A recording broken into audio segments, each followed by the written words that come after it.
NATO पर फिर से भड़क गए हैं ट्रंप। जरूरत के समय नेटो ने साथ दिया नहीं। हमने नेटो पर खरबों डॉलर खर्च किए। नेटो को लेकर हम अब मंथन कर रहे हैं। यानी फिर से ऐसा लग रहा है कि अलग होने की धमकियां देते हुए नजर आ रहे हैं। और चलिए एक बार फिर से इजराइल का रुख करते हैं। मनीष वहां हमारे साथ जुड़े हुए हैं लाइव। मनीष, एक बात बताइए, कुछ दिन पहले नेटो चीफ मार्क रूटे से मुलाकात हुई, उसके बाद भी बहुत नजर आ रहे थे डोनाल्ड ट्रंप, और कहा था कि जो नेटो को जैसी मदद करनी चाहिए थी वैसा नहीं किया और हम विचार करेंगे नेटो में रहना है नहीं रहना। फिर से धमकियां दे रहे, पहले भी धमकियां दे रहे थे।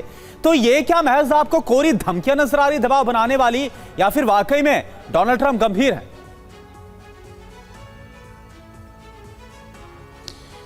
देखिए, असल में वो कहते हैं ना कि दूध का जला भी छाछ फूंक फूंक कर पीता है। तो नाटो के देश इस बार ईरान को लेकर वही सावधानी बरत रहे हैं। 2003 में जब इराक में वेपन ऑफ मास डिस्ट्रक्शन के नाम पर अमेरिका ने नाटो देशों से आगे बढ़ने के लिए कहा था, तब ब्रिटेन की अगुवाई में ये जंग शुरू हुई थी, लेकिन सद्दाम हुसैन के खिलाफ कुछ मिला नहीं और फिर लंबी लड़ाई में वो फंस गए। अफगानिस्तान में नाटो भी के साथ भी यही हुआ। तो इस बार नाटो के बाकी देश, खास करके यूरोपीय देश, नहीं चाहते हैं कि वो एक लंबी लड़ाई में जाए। उन्हें पता है कि एक बार वो यहाँ उतर गए तो ये लड़ाई जल्दी खत्म नहीं होने वाली है।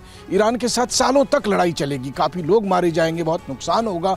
और दूसरी बात यह है कि वो उस नज़र से ईरान को नहीं देखते हैं जिस नज़र से अमेरिका ईरान को देखता है। बाकी दुनिया के लिए ईरान एक नॉर्मल यूएन का मेंबर कंट्री है और उसकी अपनी भी सुरक्षा चिंताएं हैं। इस बात को बाकी दुनिया समझती है।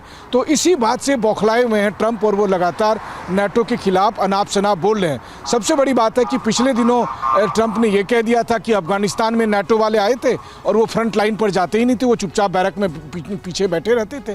तो इससे बाकी नाटो मेंबर कंट्री को बहुत बुरा लगा था, क्योंकि उनके भी सैनिक वहाँ पर शहीद हुए थे। तो उन्हें लग रहा है कि हम अपनी जान भी दे रहे हैं, हम अपना नुकसान भी उठा रहे हैं, और तब ट्रंप क्रेडिट दे नहीं रहे।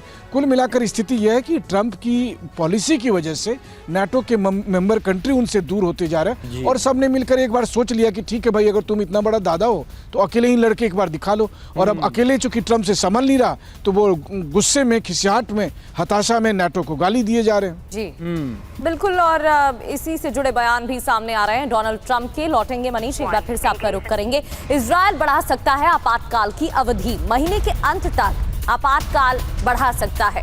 आपातकाल के मसले पर आज हाई लेवल बैठक होने की जानकारी। इजरायली स्वतंत्रता दिवस को लेकर भी चर्चा हो सकती है। महीने के अंत तक आपातकाल भी बढ़ाया जा सकता है। हाई लेवल बैठक इसी को लेकर होनी। और एक और बड़ी खबर, रूस के राष्ट्रपति व्लादिमीर पुतिन और ईरान के राष्ट्रपति मसूद पेजेश्कियान ने फोन पर बात की है। मिडिल ईस्ट के ताजा घटनाक्रम पर दोनों के बीच चर्चा हुई है। पेजेश्कियान ने अमेरिका से वार्ता की पूरी जानकारी दी है व्लादिमीर पुतिन को फोन पर बातचीत के जरिए।